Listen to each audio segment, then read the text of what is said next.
L'heure est au bilan. En ce dernier jour des États généraux de l'assurance 2018, rythmé par plusieurs ateliers d'approfondissement des thèmes soulevés depuis l'entame de cette session. La parole a donc été ouverte aux participants afin de recueillir leurs contributions pour aboutir de façon conjointe aux résolutions et recommandations en vue d'une meilleure évolution du marché. 6 ateliers ont été menés ce vendredi 9 mars 2018 sur l'assurance automobile, la distribution, l'assurance vie, la microassurance, l'assurance maladie, la régulation des assurances en zone CIMA. Je m'appelle M. Mohamed Moustapha Noba.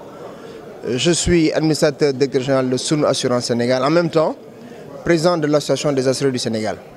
Mais c'est un bilan très positif parce qu'on l'attendait. Vous savez, actuellement on est dans un monde qui change. Un monde qui change dans un secteur d'assurance, il y a la solidarité. Notre pratique, si on prend le monde Sénégal, a plus de 5 ans d'âge. Et par rapport à cela, nous rencontrons tous les jours donc, des problèmes. Il était bon qu'entre acteurs, quand je dis acteurs, c'est le cadre réglementaire, c'est les assureurs, c'est les consommateurs, c'est toutes les fonctions auxiliaires qu'on se rencontre pour passer en revue les solutions auxquelles nous sommes confrontés et trouver des solutions idoines pour demain. Je suis Priska Linde Neko, directeur national des assurances du Gabon et président du conseil d'administration de la SICARI. Déjà pour les États généraux, je considère que c'est une excellente opportunité qui a permis en fait à l'ensemble du marché, notamment les régulateurs ou le régulateur, les assureurs, les assurés, le courtier, de pouvoir faire le bilan, le point sur tout ce qui s'est passé, sur ce qui ne va pas dans nos marchés. Et ce que l'on doit retenir principalement, c'est la volonté affichée par l'ensemble des participants de voir les choses avancer au niveau de notre marché. En ce qui concerne l'atelier numéro 1 que nous venons tous de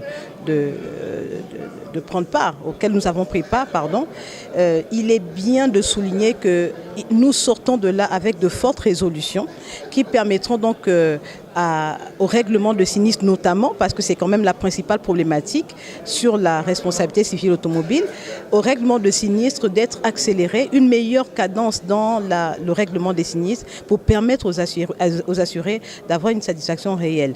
Et l'intérêt pour nous, c'est d'abord de restaurer la confiance, c'est c'était la thématique, restaurer la confiance auprès des assurés qui a été évidemment écorchée à cause de la non-diligence dans certains traitements de dossiers. Abdou Cissé, je dirige le cabinet Cisco Consulting, un cabinet de conseil et d'audit en actuariat et en finance sur le marché africain.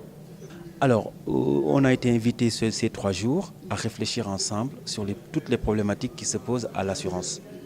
Je pense qu'organiser des états généraux chaque année, c'est l'idéal et que la FANAF et la CIMA doivent être remerciés pour les efforts qu'ils font, tout simplement pour essayer de faire passer l'assurance à un autre niveau.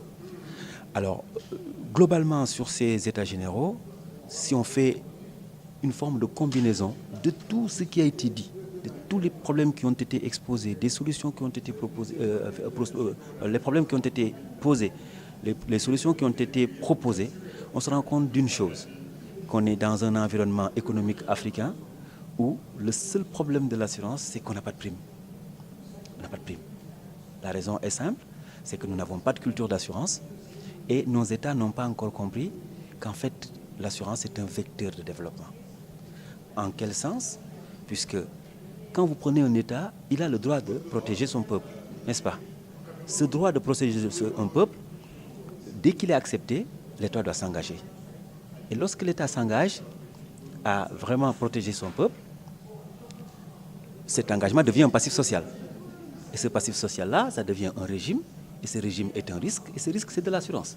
Donc, par cette définition, on peut dire qu'un État, c'est le premier assureur de son peuple. Dans la plupart des cas, les États africains externalisent une partie de leur passif social chez des caisses de retraite qu'ils ont créées ou des caisses de sécurité sociale. Mais ça n'empêche que l'engagement reste chez eux. Ils ont le droit de protéger leur peuple. Ils ont le devoir, de protéger leur peuple. Et ce passif social-là, ça relève de l'assurance. Donc, rien que l'État devrait créer de l'assurance pour son peuple. Si les assureurs font ce métier derrière, l'État devrait s'associer avec eux et les accompagner pour que beaucoup plus d'assurance soit obligatoire, pour que le marché soit beaucoup plus fluide, l'économie tourne, et sans assurance, l'économie africaine ne pourra pas tourner. Donc, c'est vraiment le résumé que je fais de l'ensemble des États généraux.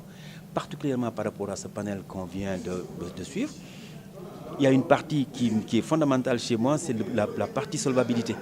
Parce que ce qui retient une compagnie d'assurance, c'est sa solvabilité. Et on nous a présenté une solvabilité que les Marocains sont en train de mettre en place, ce qui est bien. Ils ont vraiment calqué la solvabilité 2. Et solvabilité 2 est née du système de solvabilité des anglo-saxons.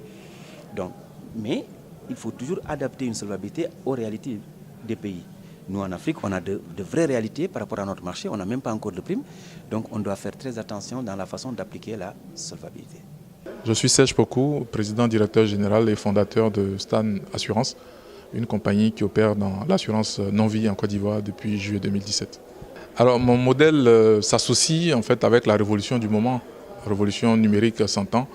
Et j'ai intégré tout le processus métier dans cette évolution donc, qui permet à nos assurés, depuis la souscription jusqu'au sinistre, d'avoir des outils, des plateformes qui leur permettent de souscrire, de payer, de déclarer des sinistres et d'être indemnisés à partir de ces outils. Donc c'est l'innovation qui vient réduire en fait, l'intervention humaine et qui élimine le papier. Tous ces éléments que vous savez sont budgétivores. Oui, notre portefeuille est aujourd'hui essentiellement constitué de santé, mais on fait d'autres risques. Alors, l'enjeu, il est majeur, c'est qu'aujourd'hui, on est dans une révolution. Et qui parle de révolution oppose le passé et le présent, et même le futur. Donc, les acteurs qui sont là aujourd'hui doivent prendre le pas. Ils doivent initier les changements nécessaires au risque de disparaître. Donc j'insiste un peu sur cet aspect des choses. Il ne faut pas attendre. Et comme on vit aujourd'hui pour nos enfants, on ne fera pas l'assurance pour nous-mêmes. On fait l'assurance pour les générations à venir. Et donc il faut commencer le changement maintenant. Si vous voulez habiter dans une maison à votre retraite, c'est quand vous commencez à travailler qu'il faut cotiser. Et donc la révolution pour moi numérique, elle doit s'inscrire en fait dans ce processus. Et puis au fil du temps, au fil de l'eau, on en améliorera en fait le dispositif.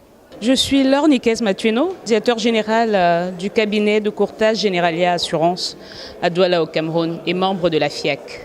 Oui, il faut dire qu'aujourd'hui nous assistons vraiment aux grandes mutations avec l'introduction de la digitalisation. Donc, du coup, la distribution, la question se pose de savoir comment faire face à cela. Alors dans cette thématique, nous pensons, nous déjà intermédiaires existants sur le marché comme courtier, qu'il est important de passer par une satire, une analyse critique de l'état de lieu actuel. Parce que si les assurances n'ont pas très bonne presse chez nous, c'est aussi du fait de ceux qui distribuent, ceux qui véhiculent. Les clients ne se sentent pas bien conseillés, pas bien assistés, comme par ailleurs derrière très souvent il y a un problème de sinistre qui n'est pas réglé. Alors si on a un bon conseil, un bon assistant, forcément on aura des clients satisfaits et donc on pourra développer davantage et le marché d'assurance prendrait beaucoup de volume en Afrique. Donc nous avons travaillé au sein de la FIAC à proposer vraiment des conditions parce que si on veut des compagnies fortes, auprès des compagnies fortes ne peuvent exercer également que des intermédiaires forts. Donc nous avons proposé de revisiter le livre 5 du Code CIMA et d'apporter vraiment des modifications sur les conditions d'honorabilité, sur la moralité des uns et des autres, sur la capacité même professionnelle et même sur la capacité financière. Parce qu'il faut dire que nous sommes garants des fonds des clients qui transitent très souvent par nos cabinets pour arriver auprès des compagnies d'assurance. Donc si ces conditions préalables sont réunies, il est important également que le législateur s'arrête véritablement sur la digitalisation, parce que ça voudra dire dématérialiser le contrat d'assurance. Pour ça, il va falloir refaire la législation vraiment. On va peut-être assister à l'introduction des signatures électroniques, il y aura un certain nombre de choses, parce que l'assurance, le contrat d'assurance, dans son cadre traditionnel, aujourd'hui apporte beaucoup de freins à ce développement-là. Nous ne sommes pas contre ces développements. Pour nous, c'est des canaux que nous allons nous approprier, mais il faudrait que tout le monde ne s'y retrouve pas parce que ça reste un domaine professionnel. Ce n'est pas qu'on veut se fermer, non du tout, mais on pense également que si c'est une ouverture tout azimut à monsieur n'importe qui, ça va créer le chaos qui est même déjà installé, ça va renforcer le chaos et ça ne va faire que fuir nos assurés. Donc vraiment, il est question pour nous de repenser. Et c'est en cela que cet atelier s'est véritablement consacré. À l'issue de ces ateliers, a été livrée une restitution des conclusions des 6 ateliers qui démontrent une ferme volonté d'accroître le taux de pénétration du marché en veillant sur les règles de bonne gestion de la tarification, du mode de distribution, ainsi que la prise en charge rapide des sinistres avec le support de l'autorité de régulation. L'ensemble des résolutions et recommandations sont disponibles dès à présent sur le site de la FANAF. Ainsi, se ferme cette session des États généraux de l'assurance 2018 sur des résolutions assez promettantes pour le marché de l'assurance après un mot de clôture du secrétaire général de la CIMA et de monsieur le représentant du ministre de l'économie et des finances.